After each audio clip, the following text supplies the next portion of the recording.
Spravodlivosť skrze vieru v pravosti, časť 1. Túto prednášku som nazval Spravodlivosť skrze vieru v pravosti.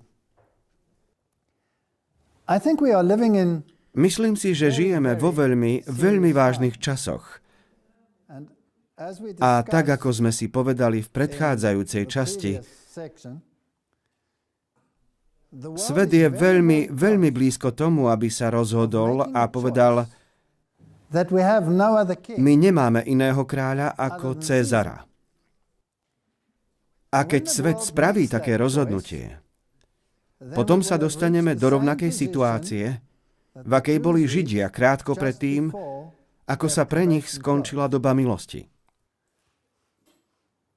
A preto potrebujeme rozumieť, čo skutočne znamená spravodlivosť skrze vieru. A prečo sme my tí, ktorí by toto mali kázať viac ako ktokoľvek iný. Pred niekoľkými mesiacmi sa Tony Palmer zúčastnil stretnutia s evangelikálmi a tam zaznelo vyhlásenie, že protestantizmus v podstate skončil podpísaním spoločnej deklarácie o ospravedlnení skrze vieru. A odvtedy nastali veľké pohyby a evangelikálne cirkvi so zástupcami charizmatického hnutia sa stretli s pápežom a prišli spolu k záveru, že je lepšie smerovať k jednote. A spoločná deklarácia o ospravedlnení ukazuje, že katolicizmus a protestantizmus spolu v podstate súhlasia. Nuž, je to skutočne tak, alebo nie?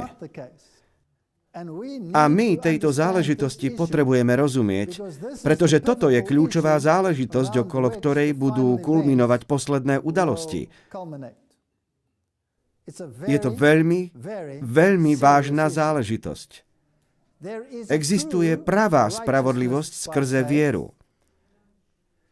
Existuje falošná spravodlivosť skrze vieru a potom existuje aj synkretická spravodlivosť skrze vieru, ktorá sa zdá, že má schvaľovaciu pečať Biblie,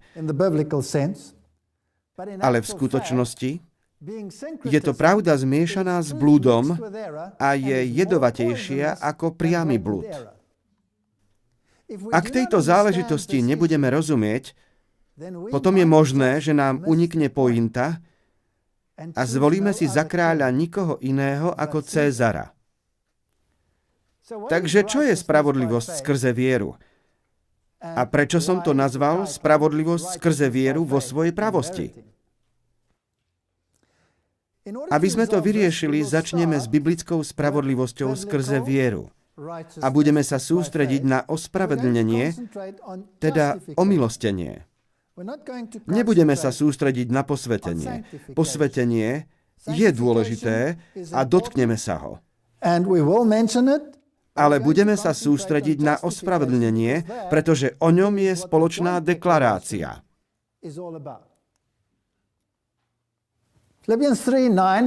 Filipanom 3:9. A aby som bol nájdený v ňom ako taký, ktorý nemá vlastnú spravodlivosť, ktorá je zo zákona, ale takú, ktorá je skrze vieru Kristovu, teda spravodlivosť z Boha, založenú na viere. Takže toto je veľmi dôležitá náboženská teologická záležitosť. Kristus a jeho spravodlivosť. Čítame v spisoch ducha proroctva od Ellen White v Review in Herald 31. augusta 1905. Kristus a jeho spravodlivosť, nech toto je našou platformou, samotným životom našej viery. Musíme kázať spravodlivosť Kristovu. Ako adventisti 7. dňa sme známi ako ľudia zákona. A zákon je základná nevyhnutnosť, ak chceme porozumieť spravodlivosti, ktorá pochádza od Krista. Pretože ak oddelíte zákon od Krista, ak ho oddelíte od spasenia, potom vám ujde pointa a nepochopíte plnosť večného evanjelia. Takže spravodlivosť skrze vieru je našou platformou. Ak sa pozrieme do Izaiáša 11. kapitoly, nájdeme tam prácu, ktorú má robiť Duch Svätý v životoch ľudí a v našich životoch. A jeho práca je stelesnená tu v opise toho, aká bola jeho funkcia, pôsobenie v samotnom Ježišovi Kristovi, čo je vrcholne rozhodujúcim vysvetlením toho, čo tá práca znamená. A z kmeňa Izaiho vyjde prútok a výhonok vyrastie z jeho koreňov. A spočinie na ňom duch Hospodinov, duch múdrosti a rozumnosti, duch rady a hrdinskej sily, duch poznania a bázne Hospodinovej. Toto je definícia toho, akú úlohu má Duch Svätý. A nikdy nenájdete, že by Duch Svätý obišiel rozum. Rozumnosť je niečo, čo dáva Duch Svätý.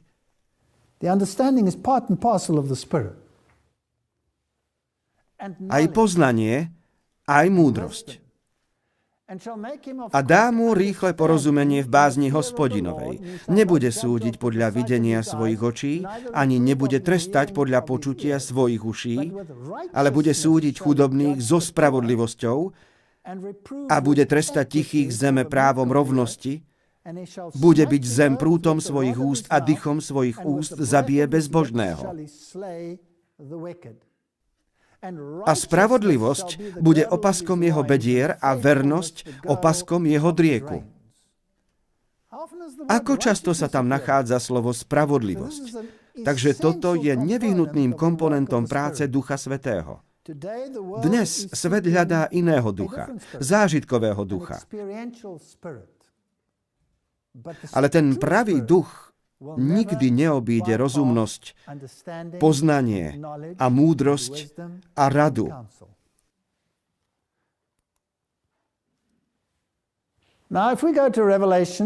Ak teraz zalistujeme do Zjavenia 14. kapitoly, kde máme posolstvá troch anjelov a prídeme k tretiemu anjelovi, tam sa píše takto. A iný, tretí anjel nasledoval za nimi a hovoril veľkým hlasom. Ak sa niekto bude kláňať čelme a jej obrazu a príjme jej znamenie na svoje čelo alebo na svoju ruku, bude aj on piť z vína hnevu Božieho, zmiešaného, ktoré je naliate v pohári jeho hnevu, a bude sa mučiť v ohni a síre pred svätými anjelmi a pred baránkom.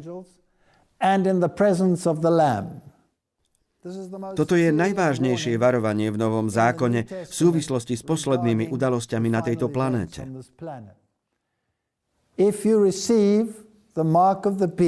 Ak príjmete znak šelmy, potom budete znášať následky a tie budú nemiešané. Teda, čo nebude primiešané do toho pohára?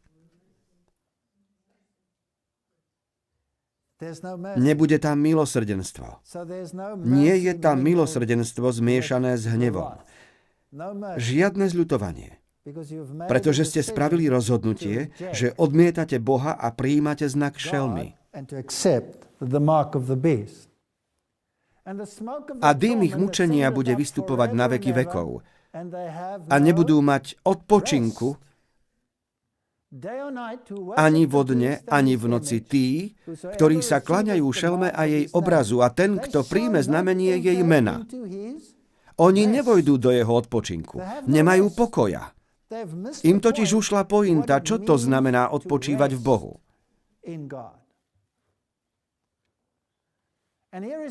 A tu je trpezlivosť svätých. Tu tí, ktorí zachovávajú prikázania Božie a vieru Ježišovu.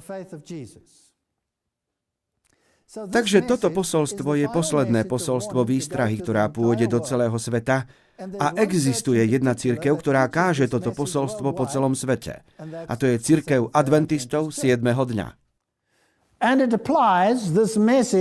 A toto posolstvo aplikuje na znamenie šelmy, o ktorom samotná šelma tvrdí, že je to svetenie nedele. A reformátori nemali žiaden problém identifikovať túto šelmu ako pápežský systém a na podloženie svojej exegézy použili proroctvá knihy Daniel.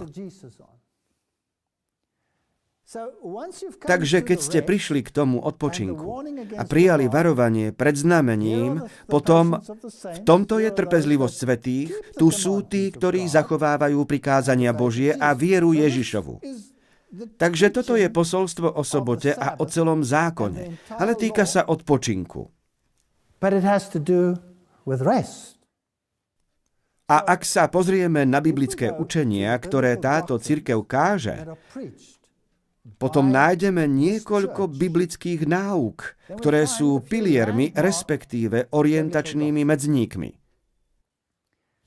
Duch prorocký píše: priebeh času v roku 1844 bol obdobím veľkých udalostí, kedy sa pred našimi udivenými očami otvorilo očistenie svätyne, ktoré prebieha v nebi. A keď sme prijali jeho spojitosť s Božím ľuďom na zemi, tiež sme uvideli posolstvá prvého a druhého anjela a tretieho, ktorý rozvinul prápor, na ktorom bolo napísané prikázania Božie a viera Ježišova. Takže v posolstvách troch anjelov sú zahrnuté Božie prikázania a viera Ježišova. Jeden z medzníkov v tomto posolstve bol chrám Boží na nebi, ktorý uvidel jeho pravdu, milujúci ľud a truhla obsahujúca Boží zákon. Takže zákon je dôležitou súčasťou tohto posolstva. Svetlo o sobote 4. prikázania vrhlo svoje silné lúče na cestu priestupníkov Božieho zákona. Smrteľnosť bezbožných je starým medzníkom. Neviem si spomenúť na nič iné, čo by spadalo pod hlavičku starých medzníkov. Takže tie staré medzníky mali byť hlásané. A samotným dôvodom, prečo táto cirkev vznikla, bolo kázať trojanielské posolstvo, vyzdvihovať Boží zákon a vrátiť sobotu opäť na správne miesto. Adventisti 7. dňa boli vyvolení Bohom ako zvláštny ľud oddelený od sveta. Boh ich veľkou štiepačkou pravdy vysekol z kameňolomu sveta a priviedol ich do spojenia so sebou. Urobil z nich svojich reprezentantov a povolal ich, aby boli jeho vyslancami v poslednom diele spasenia. V poslednom diele spasenia. Najväčšie bohatstvo pravdy, aké kedy bolo zverené smrteľníkom, najvážnejšie a najhroznejšie varovania, aké kedy Boh poslal človeku, boli zverené im, adventistom, aby ich dali svetu. V špeciálnom zmysle adventisti 7. dňa boli postavení do sveta ako strážcovia a nositelia svetla. Im bola zverená posledná výstraha pre hynúci svet. Im.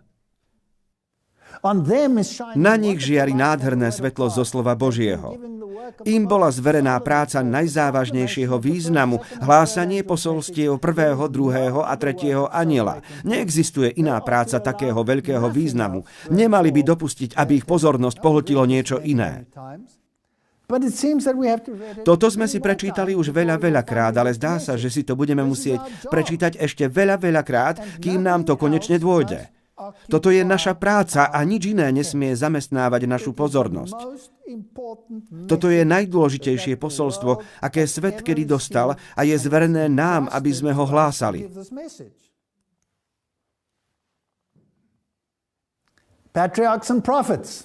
Patriarchovia a proroci, strana 365. O zákone vyhlásenom zo Sinaja Nehemiáš povedal: zostúpil si na vrch Sinaj a hovoril si s nimi z neba a dal si im spravodlivé súdy a pravdivé zákony, dobré ustanovenia a prikázania. Nehemiáš 9.13. A Pavol, apoštol pohanov, hovorí: zákon je svätý, aj prikázanie je sväté, spravodlivé a dobré. Rímanom 7.12. Tento výrok sa môže týkať len desatora, lebo v 7. verši píše, že zákon hovorí nepožiadaš. Spasiteľova smrť ukončila platnosť zákona, predobrazov a názorných tieňov, no ani v najmenšom neubrala zo záväznosti mravného zákona. Práve naopak, samotný fakt, že Kristus musel zomrieť, aby vykonal zadosťučinenie za prestúpenie tohoto zákona, dokazuje, že zákon je nemenný. Tu je niekoľko bodov, ktoré musím zdôrazniť, sú veľmi dôležité. Totiž celá záležitosť spásy a zadosťučinenia, zmierenia sa v dnešnom svete mení. A to, čo tu čítame, je úplný opak toho, čo o tejto záležitosti učí katolícka doktrína. Úplný opak. Ale otázka, ktorú mám, je, či to, čo je tu napísané, je v súlade s protestantskou doktrínou. A ak to je v súlade s protestantskou doktrínou, potom s ktorou? So starou pôvodnou alebo so súčasnou protestantskou doktrínou? Pretože viete, doktríny sa môžu meniť. Aj časy sa menia. Ale neverím, že Rím sa niekedy mení. Takže niečo sa určite zmenilo. A ak nerozumieme tejto záležitosti spravodlivosti z viery a vzťahu medzi zákonom a milosťou, potom budeme zmietnutí a vezmeme pero a spýtame sa, kde to máme podpísať.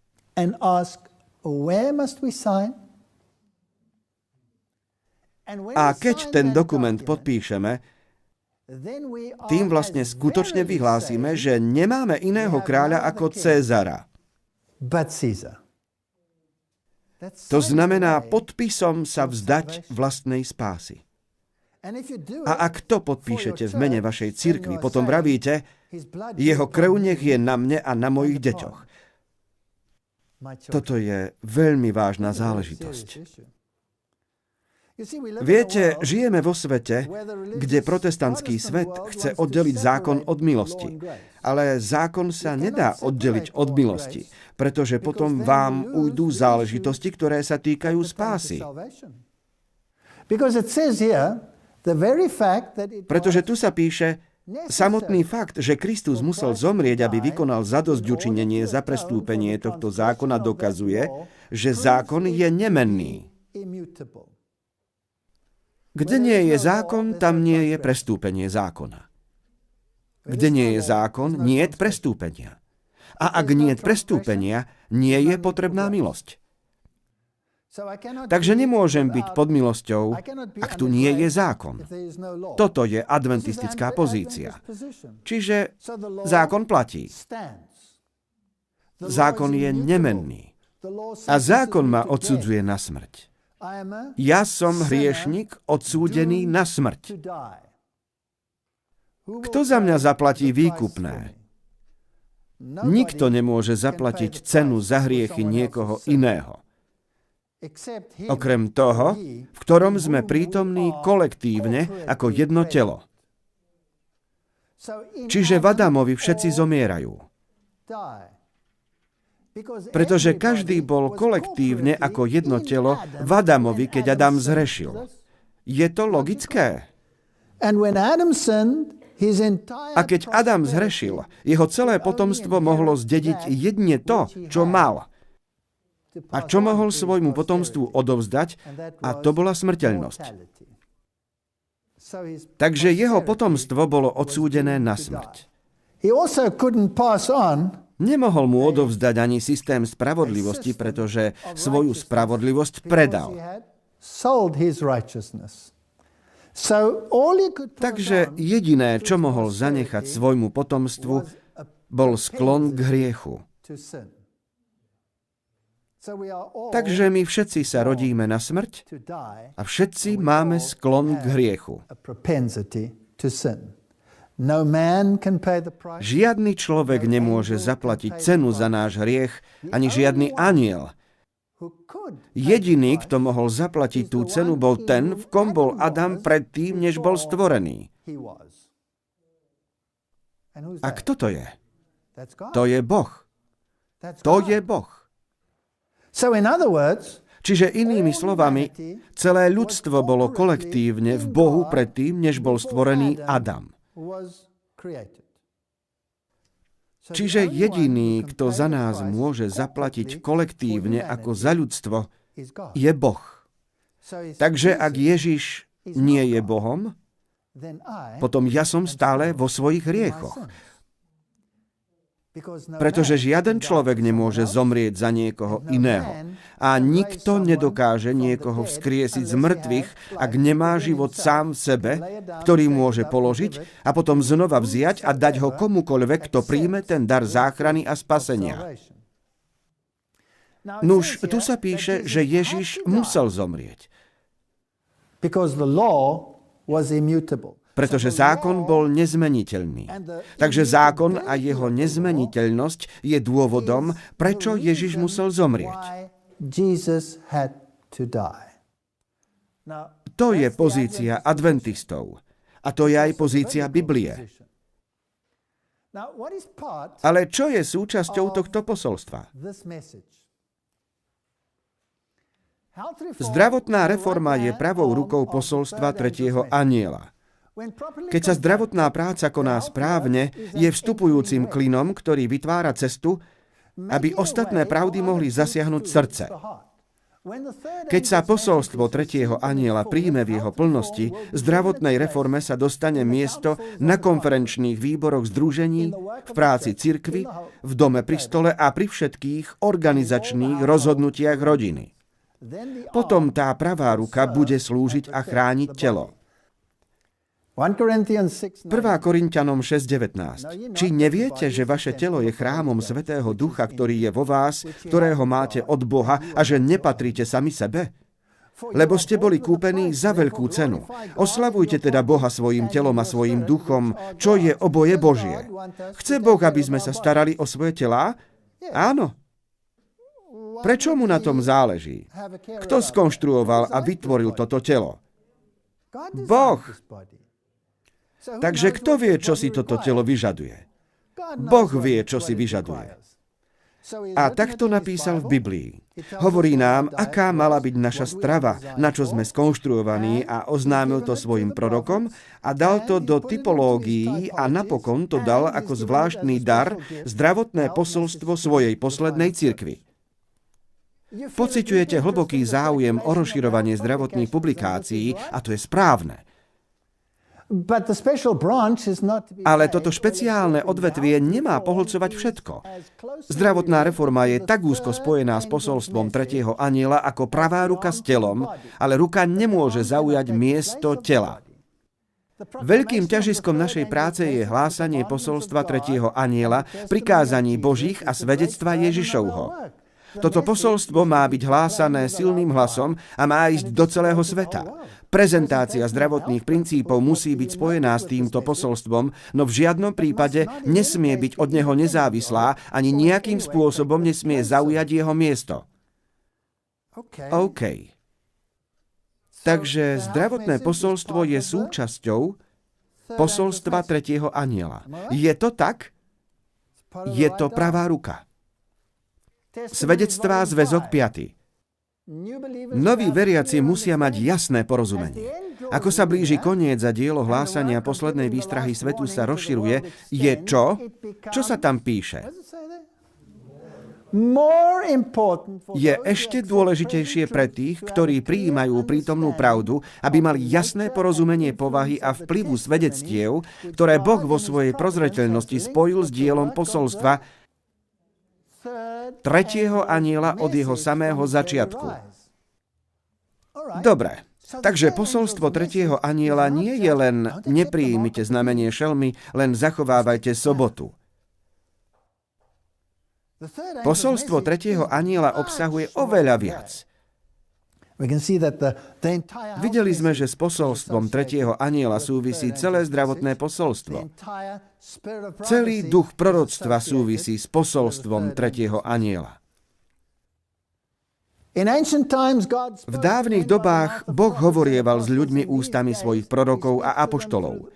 V týchto dňoch k ním prehovára prostredníctvom svedectiev svojho ducha. Nikdy predtým nebola doba, kedy Boh poučoval svoj ľud naliehavejšie než teraz, čo sa týka jeho vôle a smeru, ktorým chce, aby sa uberali. Nikdy nebola taká doba. Čiže Boh chce, aby sme toto spravili neodmysliteľnou súčasťou tohto posolstva. Nie, aby sme to spravili menej výrazné. Nie, aby sme z toho urobili vedľajšiu záležitosť. Ale aby sme to spravili súčasťou posolstva tretieho anjela. Niekoľkí mi napísali a pýtali sa, či posolstvo o ospravedlnení z viery je posolstvom tretieho anjela, a ja som im odpovedala, je to posolstvo tretieho anjela vo svojej pravosti. Toto je to posolstvo. Postrehli ste to? Spravodlivosť skrze vieru je to posolstvo. Je to jadro tohto posolstva. Z akých komponentov to posolstvo pozostáva? Prikázania Božie, obzvlášť sobota, zdravotné posolstvo a duch proroctva. A tieto komponenty musia byť obsiahnuté v samotnej podstate tohto posolstva, ktorým je posolstvo tretieho anjela v pravosti. Spravodlivosť skrze vieru, ospravedlnenie skrze vieru. By faith. Justification by faith. All right? Dobre. A tak ľudia povedia, vy adventisti, vy ste dogmatici. Vy vravíte, že musíme dodržiavať Božie prikázania. Vy ste dogmatici. A my odpovedáme, nie. My nedodržiavame prikázania, aby sme získali nejakú priazeň u Boha. My dodržiavame prikázania ako dôsledok jeho spasiteľskej milosti. On mi dáva spasenie a privádza ma do vzťahu s ním. Robí Ježiš na vás nejaký nátlak? Nie. Nevraví Biblia, stojím pri dverách a klopem? OK. Takže aká je moja úloha v celom tomto pláne? Otvoriť dvere. To je moja úloha. To je moja úloha. Otvoriť dvere. A potom, čo spraví? Vstúpiť dovnútra, aby s nami čo? Aby s nami večeral. Nuž, ak s niekým idete na večeru, už sme o tom hovorili predtým, potom máte nejaký vzťah s tou osobou. A keď ste ho pustili dovnútra, to znamená, že ste mu dali povolenie na to, aby vás zmenil. Teda, kto robí tú zmenu? Chcete sa napraviť? Kto robí tú zmenu? On. On vás zmení. A čo je dôkazom toho, že som mu otvoril dvere? Čo je dôkazom? Áno, to, že konám jeho vôľu. Ale kto v skutočnosti koná jeho vôľu? Som to ja? Konám ju ja, alebo ja mu dovolím, aby ju konal vo mne? To druhé. Pretože ja si nedokážem žiadnym spôsobom zabezpečiť svoju spásu. Čiže fakt, že som mu otvoril dvere a pozval ho dovnútra, znamená, že som mu dal povolenie, aby vo mne konal svoju vôľu. A tak, keď sa píše pamätná kniha a keď sa kniha otvorí a jedného dňa sa z nej bude čítať pred celým anielským zborom, bude tam napísané, akí sme boli všetci skvelí, alebo tam bude iba napísané, čo sme umožnili Bohu, aby v nás vykonal. To je spravodlivosť skrze vieru. Ja ju prijímam a ovocie spravodlivosti je konanie Božej vôle. Teraz to trocha rozoberme.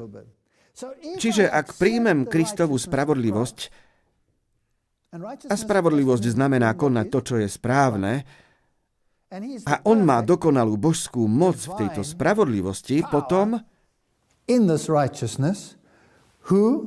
on ma ospravedlní a potom skrze posvetenie a skrze jeho dielo prebiehajúce vo mne ma zmení z môjho spôsobu života a túžob na jeho spôsob a túžby.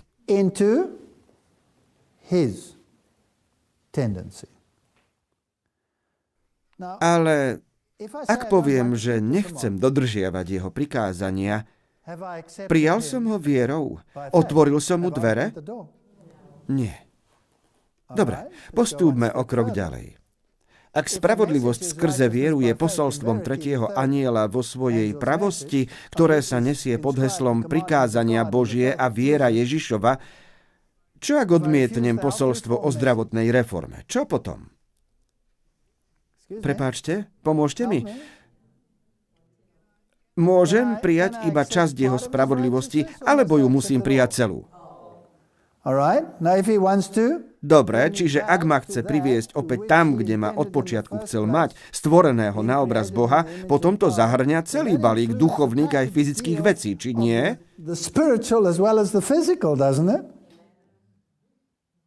A čo ak poviem, dobre, nechám ťa na mne pracovať, ale neprijímam inštrukcie, ktoré si dal skrze ducha proroctva. Ak to súvisí s posolstvom tretieho anjela a posolstvo tretieho anjela je vo svojej pravosti spravodlivosť skrze vieru, čo tým potom odmietam? Jeho spravodlivé inštrukcie a pokyny. Odmietam jeho spravodlivé pokyny. Takže toto je veľmi vážna záležitosť. A každý, kto kedy mal účasť na tomto posolstve, by sa mal posadiť a povedať, prepáčte, znamená to, že Boh ma chce celého, alebo sa môžem trocha držať v ústrane?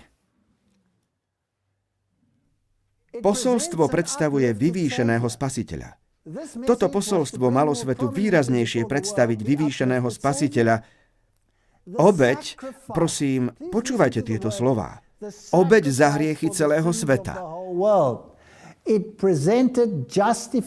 Predstavilo ospravedlnenie skrze vieru v istotu a vyzývalo ľudí, aby prijali spravodlivosť Kristovu, ktorá sa prejavuje poslušnosťou všetkých Božích prikázaní. Všetkých Božích prikázaní. Takže ak príjmem spravodlivosť skrze vieru, no nedovolím Bohu, aby zmenil to, čo je moja telesná prirodzenosť, potom som neprijal spravodlivosť skrze vieru. Takže nemôžem oddeliť poslušnosť a zákon od spravodlivosti skrze vieru. Nemôžem byť pod milosťou a nebyť pod zákonom. Musím byť podobomi. Takže, princípy 10 prikázaní, duch proroctva, zväzok 1. Existovali aj pred pádom a boli svojou povahou prispôsobené stavu svätých bytostí. Po páde sa princípy týchto pravidiel nezmenili, ale boli k nim pridané ďalšie pravidlá, aby zodpovedali človeku v jeho padlom stave. Potom bol ustanovený systém, ktorý vyžadoval obetovanie zvierat, aby padlému človeku pripomínal to, o čom Eva pri presviečaní hada neveriacky zapochybovala, a to, že trestom za neposlušnosť je smrť. Porušenie Božieho zákona si vynútilo, aby Kristus zomrel obetnou smrťou. Možno si poviete, prepáč, ale prečo to zdôrazňuješ? Či to všetci nevieme? Nuž, my to možno vieme. Toto je adventistické učenie. A môžem vám povedať, že to je aj biblické učenie. Ale katolicizmus to neučí. A my to musíme vedieť. Potrebujeme tomu rozumieť. Čiže bolo nutné, aby Kristus zomrel. Porušenie Božieho zákona si vynútilo, aby Kristus zomrel obetnou smrťou a tak umožnil človeku uniknúť trestu smrti, pričom sa Boží zákon uchoval v platnosti. Zákon a obeť na kríži sú spojené večnou reťazou. Ak z tohto balíka vyberiem zákon, potom platí, kde nie je to zákona, nie je ani prestúpenia.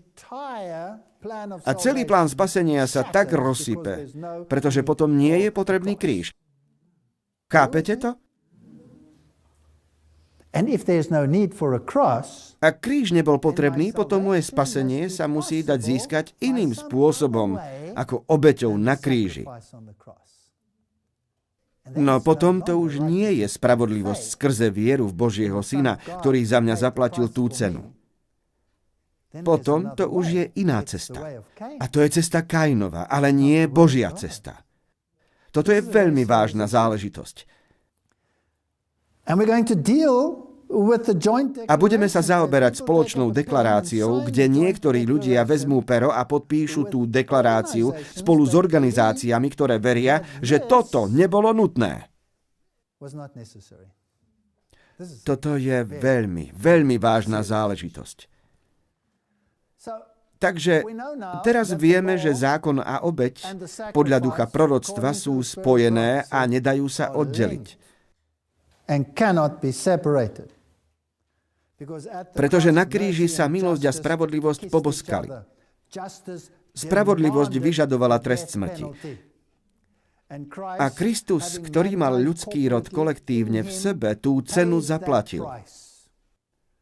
A tak ja môžem byť oslobodený, ak príjmem tento dar spásy a dovolím mu, aby ma zmenil tak, že ten starý človek vo mne zomrie a nový človek bude vzkriesený v ňom a potom už nežijem ja, ale on žije vo mne.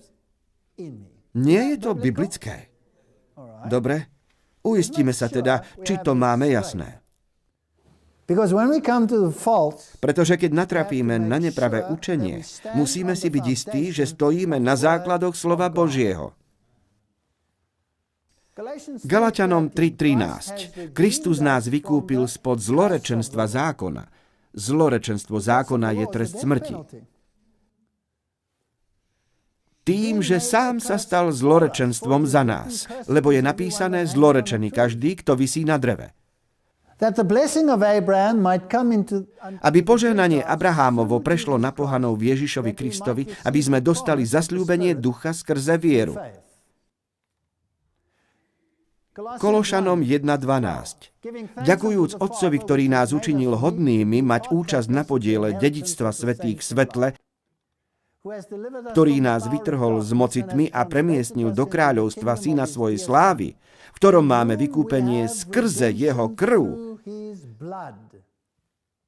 Odpustenie hriechov, ktorý je obrazom neviditeľného Boha, prvorodený všetkého stvorenia. Teda, ako máme vykúpenie v Ježišovi podľa Biblie? Skrze jeho krv. Bola jeho smrť nutná? Áno. Prečo? Pretože on vzal zlorečenstvo zákona, trest smrti, na seba. Lebo sa zaľúbilo Otcovi, aby v ňom prebývala všetka plnosť. Teda on bol plne Bohom, čo aj musel, lebo ak by nebol Bohom, nemohol by za mňa zaplatiť tú cenu.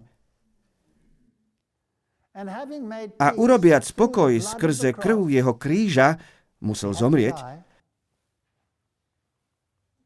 Skrze neho zmieril všetko pre neho. Hovorím skrze neho. Buď to, čo je na zemi, buď to, čo je v nebesiach, i vás, ktorí ste boli kedysi odcudzení a nepriateľmi mysľou v zlých skutkoch. Ale teraz vás zmieril v jeho ľudskom tele skrze svoju smrť, aby vás postavil svätých, bezvadných a bezúhonných pred ním. Jediný spôsob, ako môžem byť pred ním bezvadný a bezúhonný, je, ak som prikrytý jeho spravodlivosťou.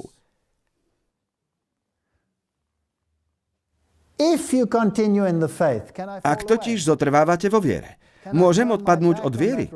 Môžem sa k tejto spravodlivosti otočiť chrbtom? Áno, mám slobodu voľby. On ma nebude nútiť. Takže niečo ako raz spasený, navždy spasený neexistuje. A pevný a neuchyľujúci sa od nádeje evanjelia, ktoré ste počuli a ktoré sa zvestuje každému stvoreniu, ktoré je pod nebom, ktorého evanjelia som sa ja, Pavel, stal služobníkom. Židom 1. kapitola. Boh, ktorý zadávna mnoho ráz a mnohým spôsobom hovorieval otcom v prorokoch, za týchto posledných dní nám hovoril v synovi, ktorého ustanovil za dediča všetkého, skrze ktorého učinil aj veky. Čiže Ježiš je stvoriteľ, tak? Ktorý súd odbleskom jeho slávy a obrazom jeho osoby a udržiavajúc všetko slovom svojej moci, keď skrze samého seba vykonal očistenie od našich hriechov. On je teda aj obnoviteľ však? OK. Posadil sa po pravici veličenstva na výsostiach. Takže Biblia hovorí celkom jasne, že sme spasení skrze jeho krv. Jeho smrť na kríži zaplatila cenu za mňa. On je stvoriteľ. Človek sa nijako nepodielal na stvoriteľskej činnosti. Pretože Adam tam ani nebol, keď sa všetko tvorilo. A keď ho Boh stvoril, bol úplne vytvarovaný, nemal na tom žiadny podiel.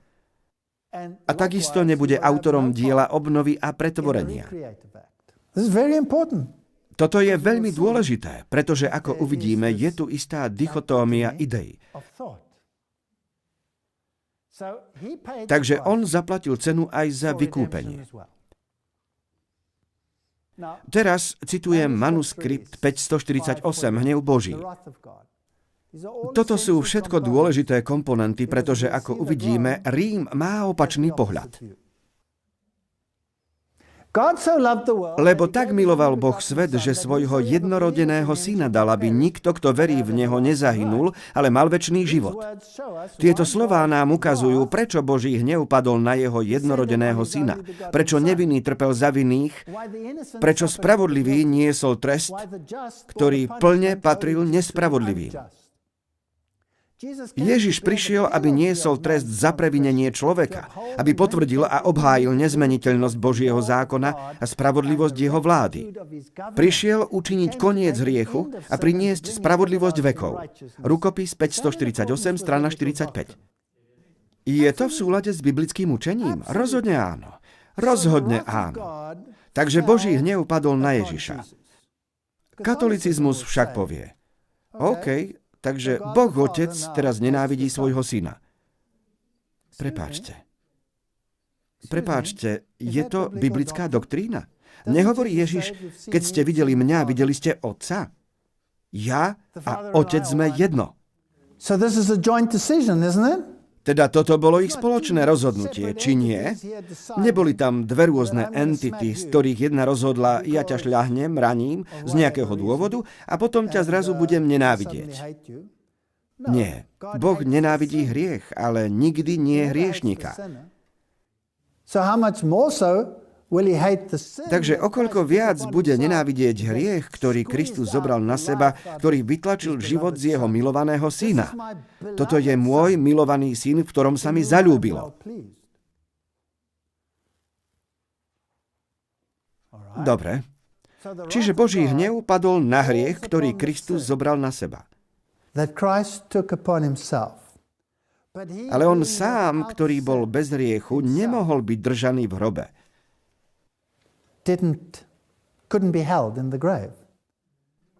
A tak vstal z mŕtvych.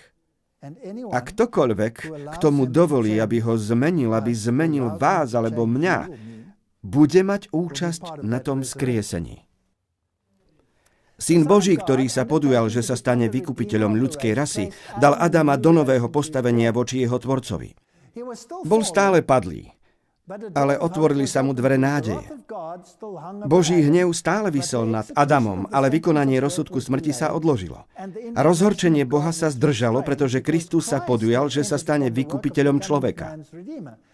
Kristus mal vziať na seba hnev Boží. Toto je adventistické učenie, ktorý podľa spravodlivosti mal padnúť na človeka. Stal sa tak útočiskom človeka, a aj keď človek bol v skutočnosti zločincom, ktorý si zasluhoval hnev Boží, predsa mohol vierou v Krista utiecť do poskytnutého útočiska a byť v bezpečí. Uprostred smrti bol život, ak sa ho človek rozhodol prijať. Tomu musíme rozumieť. Takže poďme späť do Biblie. Vždy sa musíme uistiť, či sme v súlade s Bibliou. Ján 3:36. Kto verí v syna, má večný život. Ale kto neverí v poslušnosti synovi, neuzrie života, ale hnev Boží zostáva na ňom. A tie dve slová veriť sú trochu odlišné. Jedno je pisteuo, čo znamená mať vieru. Na alebo týkajúcu sa osoby alebo veci. Teda kredit alebo prenesenie zveriť, hlavne svoje duchovné blaho Kristovi a tak ďalej. Odovzdať sa, vložiť do Kristových rúk. Takže kto verí v syna, je ten, ktorý sa odovzdá Bohu. A kto neverí v poslušnosti, to je iné slovo. Apeiteo znamená nedôverovať, neveriť alebo byť neposlušný, neposlúchať. Čiže ak nebudete poslušní a nebudete veriť, potom neuvidíte večný život. Rozhodnutie je na nás, buď jedno alebo druhé. Kristus, aby zboril bariéru, ktorú Satan postavil medzi Bohom a človekom, priniesol plnú a úplnú obeť a tak prejavil bezpríkladné sebazaprenie. Ukázal svetu úžasné predstavenie Boha, ktorý žil v ľudskom tele. Nevraví Biblia, že on bol Boh zjavený v ľudskom tele? Samozrejme, ak nemáte moderný preklad. A ktorý sa obetoval, aby tak spasil padlého človeka. Aká úžasná láska. Keď o tom premýšľam, pláčem, keď vidím, že toľkí, ktorí tvrdia, že veria v Krista, sú obrastení sebectvom. Žijú sami pre seba a nepoznajú svojho spasiteľa. Ó, kiež by mali viac viery, viac lásky, keby vstúpili do Božej práce v duchu Kristovom, keby poznali silu jeho milosti, boli by naplnení svetou horlivosťou. Usilovne by sa snažili poskytnúť Božím pracovníkom v ťažkých a nehostinných podmienkach každú možnú výhodu. So svojimi modlitbami a prostriedkami by obehli more a zem, aby postavili pamätníky pre Boha. Takže v tejto práci musíme spočinúť. Nemáme na nej účasť. Iba Stvoriteľ Boh ju môže vykonať. 6 dní sa bude pracovať, ale 7. deň vám bude svätý deň, sobota odpočinutia Hospodinovi. Ktokoľvek by v ňom robil nejakú prácu, bude usmrtený. Preto sme v predchádzajúcej prednáške hovorili o dôležitosti soboty. Lebo nás Boh neurčil na hnev, píše sa v 1. Tesaloničanom 5:9. Ale aby sme získali spasenie skrze nášho Pána Ježiša Krista, ktorý zomrel za nás, aby sme, či už bdieme, či spíme, spolu s ním žili. Takže áno, zomriete, ale Boh nechce, aby ste zomreli. On nechce, aby ste zomreli, pretože on zomrel za vás. On chce, aby ste prijali tento odpočinok a aby ste odpočívali v jeho dokončenom diele a aby ste mu dovolili dokončiť toto dielo vo vás. On vás prikrie svojimi krídlami, on je vaše útočisko. Lebo ak vtedy, keď sme boli nepriateľmi, boli sme zmierení s Bohom skrze smrť jeho syna, tak je omnoho istejšie, že súd zmierený budeme spasení jeho životom. No nie len to, ale sa i radujeme v Bohu skrze nášho Pána Ježiša Krista, skrze ktorého sme teraz dostali zmierenie. Toto je veľké slovo katallágai. Zámena, prenesenie, úprava, to jest obnova na Božiu priazeň. Zadosťučinenie, udobrenie. Biblický preklad NIV používa slovo udobrenie, ale zmierenie, respektíve zadosťučinenie, je oveľa hlbšie, pretože v sebe zahrňa aj krv. Zahrňa krv. A tak teda súd zospravedlnený z viery máme pokoj s Bohom skrze nášho Pána Ježiša Krista, skrze ktorého sme dostali aj prístup vierou do tejto milosti, v ktorej stojíme a radujeme sa v nádeji slávy Božej. V tomto prípade Pavol používa predprítomný čas, aby opísal dokončené ospravedlnenie. A tak teda súd ospravedlnený z viery máme pokoj s Bohom skrze nášho Pána Ježiša Krista. V gréčtine predprítomný čas poukazuje na minulú udalosť, ktorá má trvalé dôsledky. Už sme si povedali, že raz spasený neznamená navždy spasený, ale ak ste ospravedlnení, je to súdne rozhodnutie, je to právne uznesenie. Táto osoba je spravodlivá, pretože je prikrytá Kristovou spravodlivosťou. Je to súdne rozhodnutie.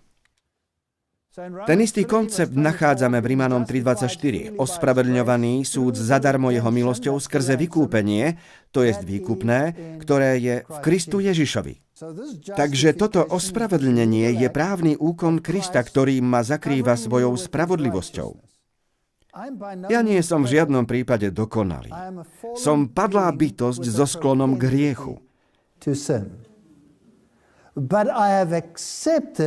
Ale prijal som Krista ako svojho osobného spasiteľa a otvoril som dvere a pozval ho dovnútra.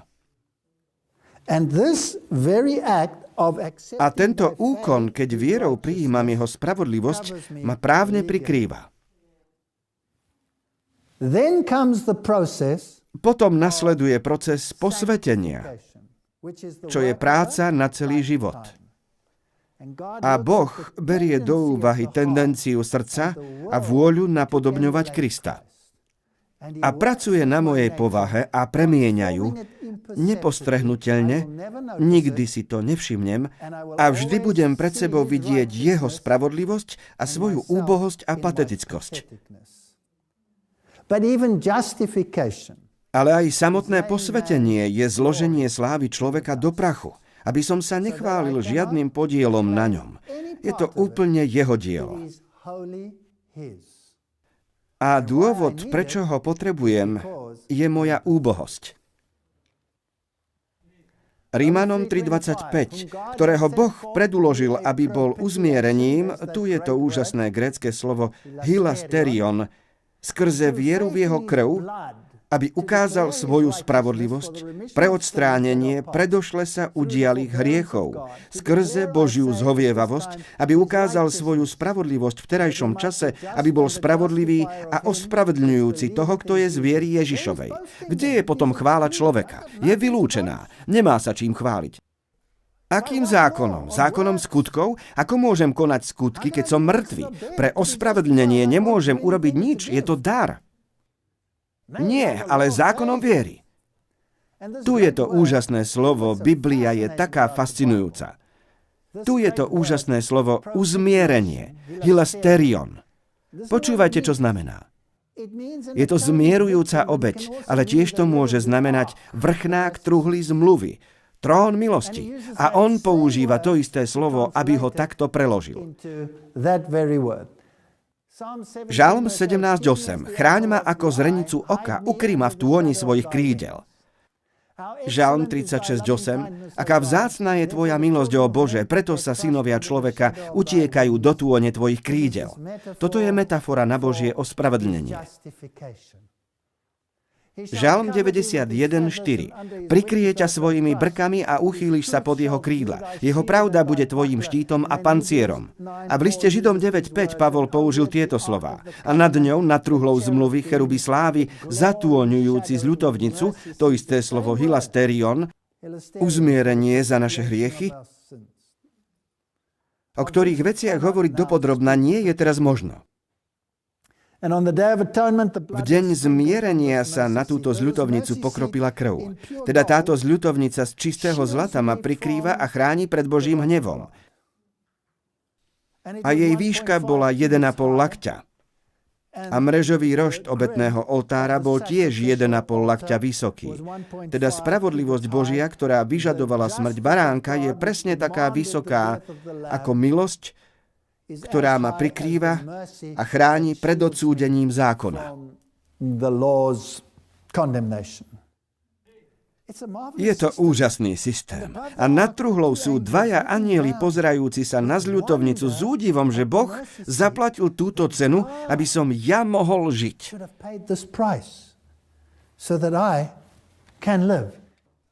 Takže môžeme súhlasiť, že učenie Biblie o Kristovej smrti na kríži a o jeho krvi, a v liste Židom sa píše, že bez vyliatia krvi neexistuje odpustenie hriechov, nás učí, že zákon je nezmeniteľný, nemôže byť odstránený a preto Ježiš Kristus zaplatil tú cenu a prijal trest.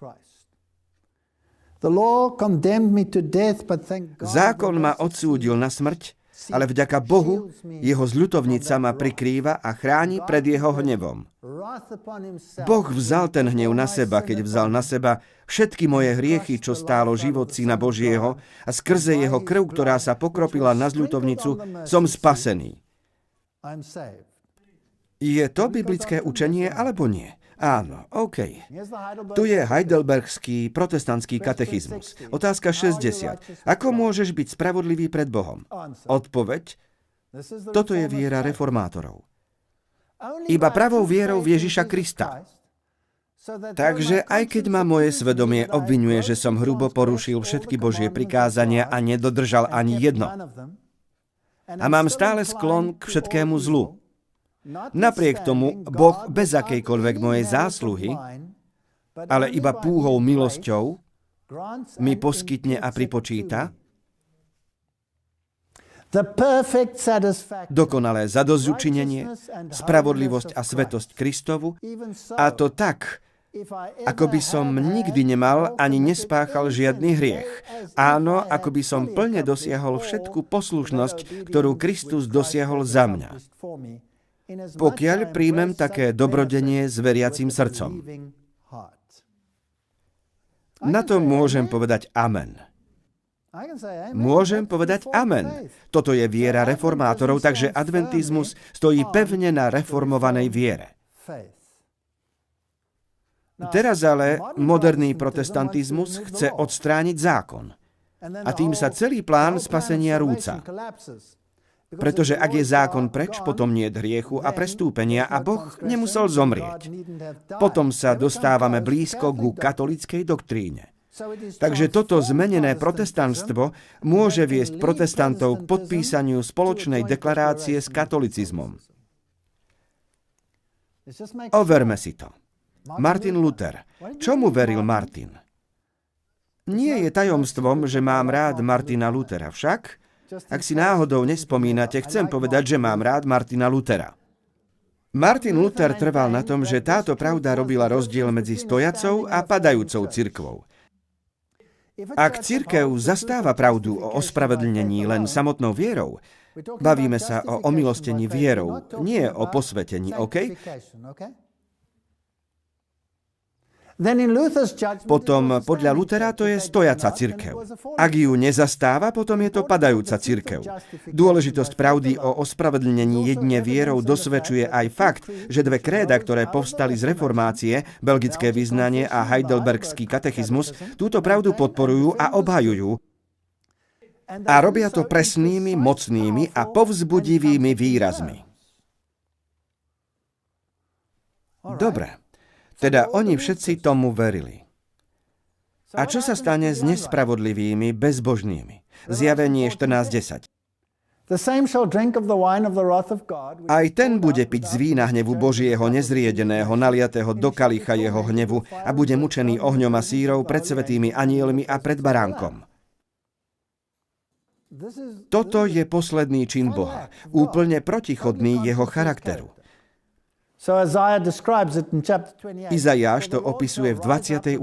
kapitole. Lebo Hospodin povstane ako na vrchu Peracím, rozohní sa ako v údolí Gibeon, aby uskutočnil svoje dielo, čudné dielo, aby vykonal svoju prácu, čudnú, cudziu prácu.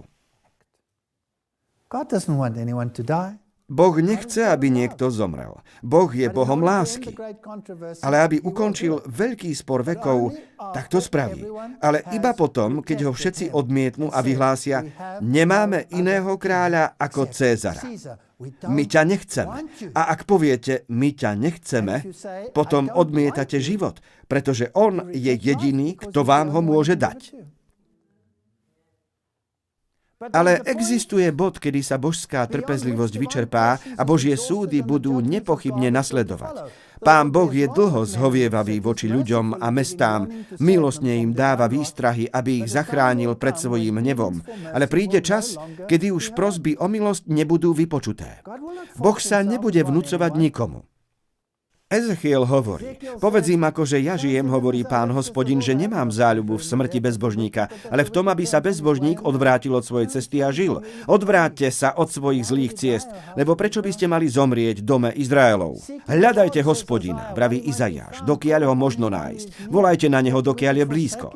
Nech opustí bezbožný svoju cestu a nešľachetný človek svoje myšlienky a nech sa navráti k Hospodinovi a zľutuje sa nad ním a k nášmu Bohu, lebo on hojne odpustí. Lebo moje myšlienky nie sú vašimi myšlienkami, ani moje cesty nie sú vašimi cestami, hovorí Hospodin. Lebo okoľko vyššie sú nebesia než zem, otoľko sú vyššie moje cesty než vaše cesty a moje myšlienky než vaše myšlienky. Toto je Boží charakter.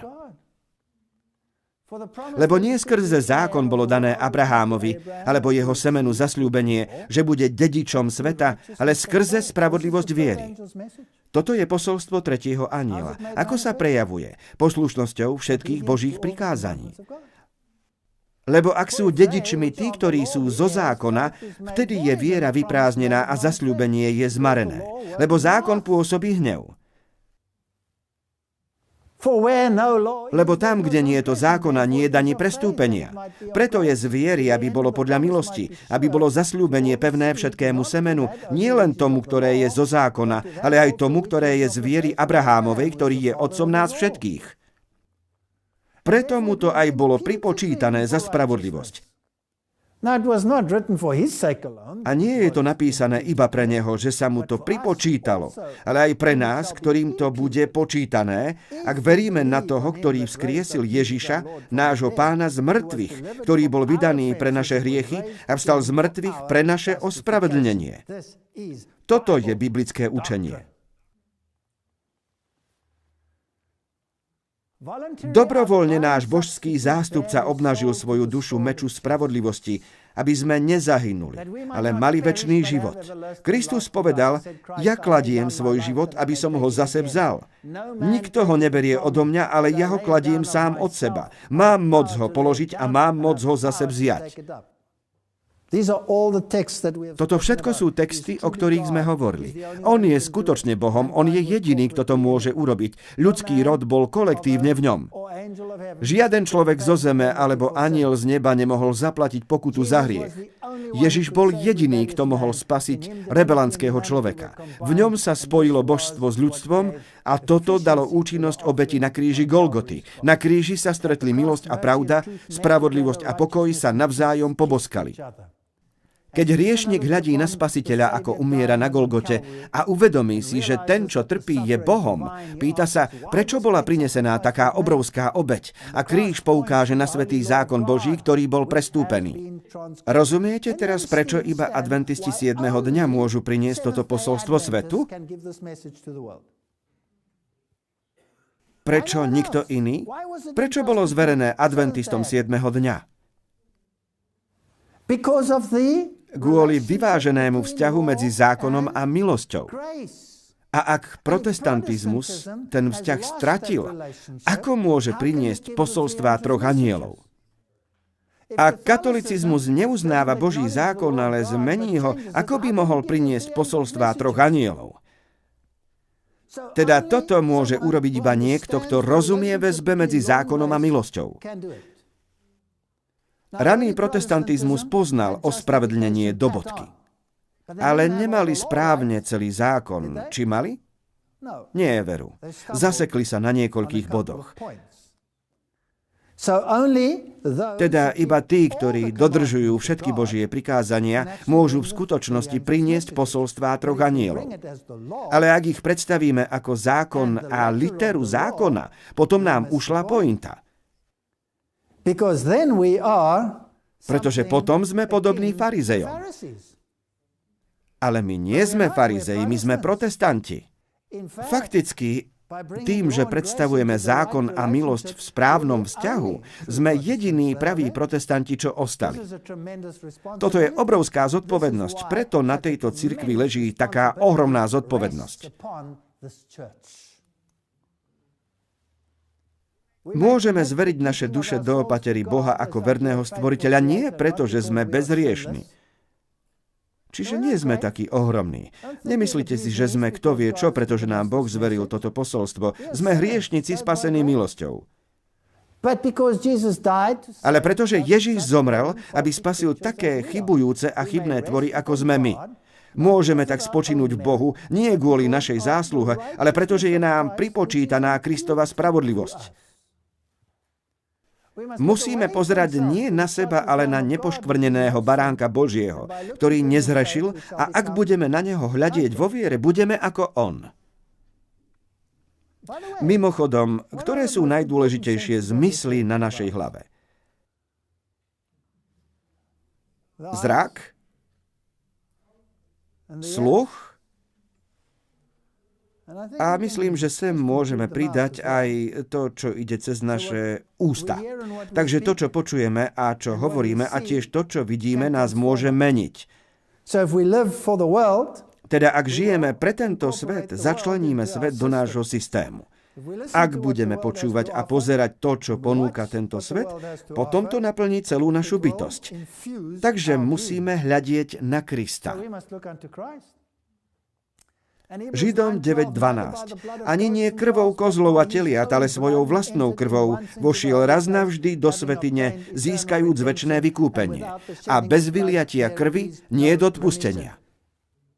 Absolútne biblické piliere. A preto je nepochopiteľné, že Rím ich všetky len tak zmietol nabok. A ešte viac nepochopiteľné, že protestantizmus sa pýta, kde to máme podpísať. Neuveriteľné. Teda, kto tu stojí medzi živými a mŕtvými? Adventisti. Adventisti stoja medzi živými a mŕtvými. Keď bol Kristus na zemi, ľudia v neho neverili. Odmietli Pána slávy, odsúdili ho a ukrižovali. Ale nebeský vinič mal svoje korene na druhej strane múru. Smrť ho nemohla udržať. Vstal z hrobu a sedí po pravici Otca, majestátu na výsosti, kde môže riadiť nebeské inteligentné bytosti a dať im pokyn, aby prišli na pomoc každej kajajúcej sa duši. S vyznávaním každého kajajúceho veriaceho hriešnika zmiešava svoju vlastnú spravodlivosť, aby tak modlitba padlého človeka mohla vystúpiť ako voľné kadidlo pred Otca a veriacej duši je udelená milosť Božia. Mali by sme sa zamyslieť, čo my znamenáme pre Ježiša a čo znamená On pre nás, aby sme mohli pokračovať v úspešnom boji proti telu a proti prirodzeným sklonom mysle. Sme vyzvaní, aby sme si opásali bedrá našej mysle a aby sme to mohli urobiť, musíme upevniť našu myseľ na Ježišovi. To je jediný spôsob, ako to dokážeme. Neexistuje iný spôsob.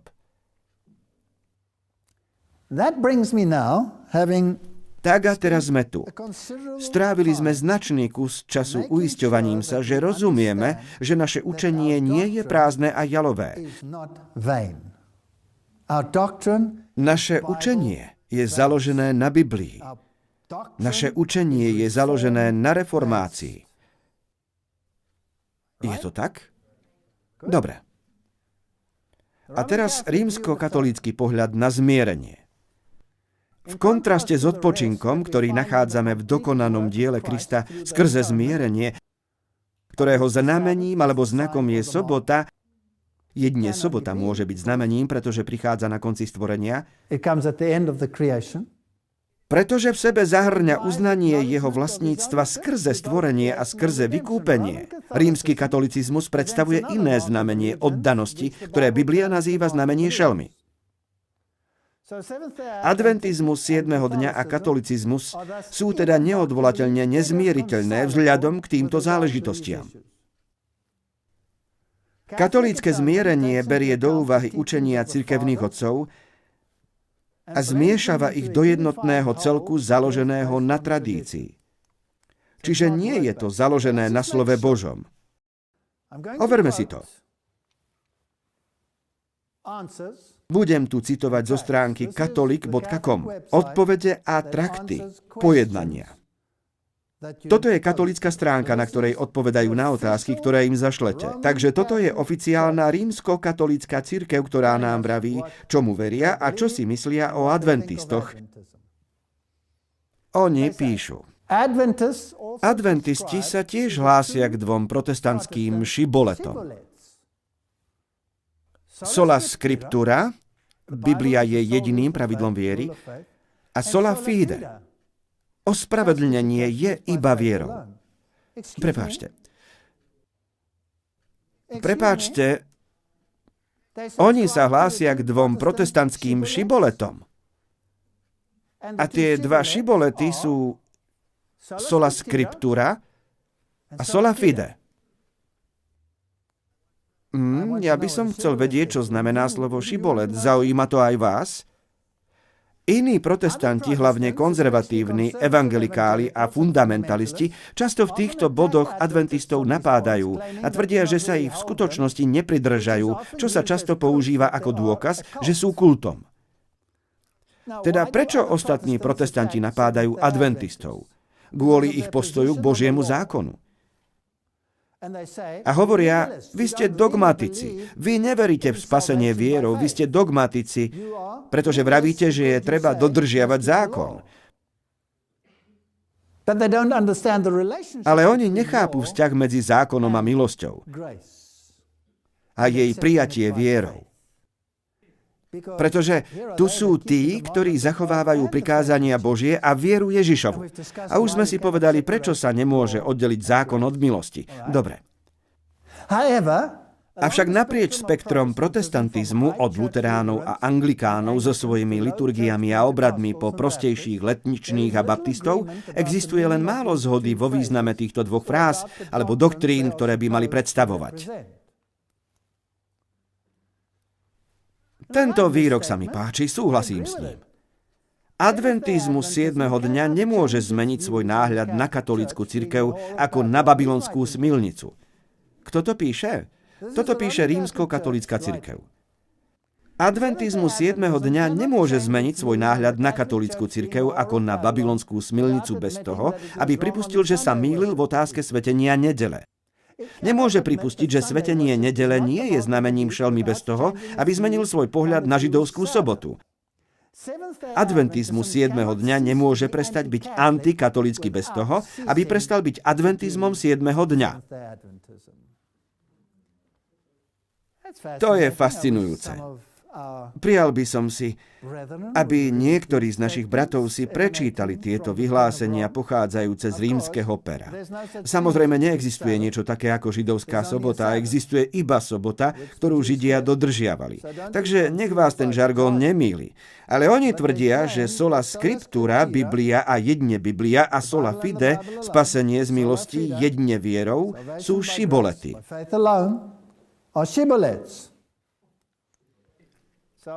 A tak som si musel vyhľadať, čo to znamená. Slovník Merriam-Webster's ponúka túto definíciu. Šibolet. Stará myšlienka, názor alebo fráza, ktorej sa bežne verí a ktorá sa opakuje, ktorá však môže byť vnímaná ako staromódna alebo nepravdivá. Slovo alebo spôsob vyjadrovania alebo správania, ktorý ukazuje, že osoba patrí do istej skupiny. Slovo alebo fráza, ktorú používajú stúpenci strany, sekty alebo viery a zvyčajne považovaná ostatnými za prázdnu bez skutočného významu. Tie staré šibolety sa im kotúľajú z pier. Takže Rím hovorí celkom jasne, že neverí v sola scriptura. To sme vedeli, oni veria okrem Biblie aj v tradíciu, ale oni neveria ani v sola fide.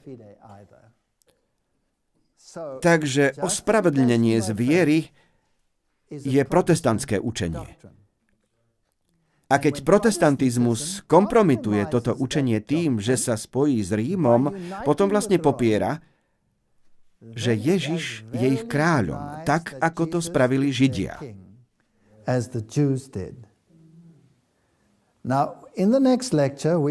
A v nasledujúcej prednáške sa pozrieme, aký presne je pohľad Ríma na ospravedlnenie a uvidíme, aký je pohľad Ríma na zmierenie.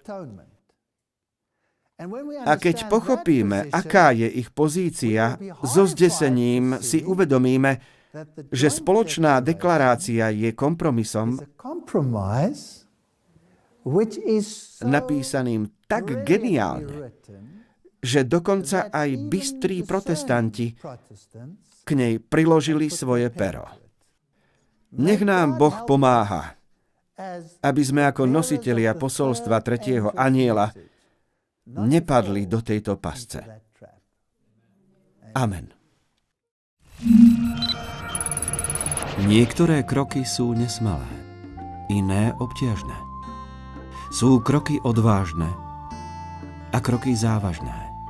No či sú vaše kroky veľké alebo malé, rýchle alebo pomalé, najdôležitejšia otázka je, či vedú správnym smerom. Vydavateľstvo Sion Plus vám predstavuje novú knihu Kroky ku Kristovi. Dočítate sa v nej o jeho láske, o pokání, o viere a prijatí. Dozviete sa, ako sa vysporiadať s pochybnosťami a ako stráviť život s najlepším priateľom Ježišom. Tento populárny bestseller od autorky Ellen Whiteovej bol preložený do viac ako 70 jazykov. Spoznajte 13 praktických krokov na ceste ku Kristovi. Urobte smelý krok. Objednajte si Kroky ku Kristovi. V mäkkej väzbe za 1 euro alebo v tvrdej väzbe za 2 eurá. Pre misijné a evangelizačné účely knihu poskytujeme zdarma. Maximálne 10 kusov na jednu adresu. Kroky ku Kristovi. To nie sú kroky do neznáma. www.sionplus.sk 0944 951 800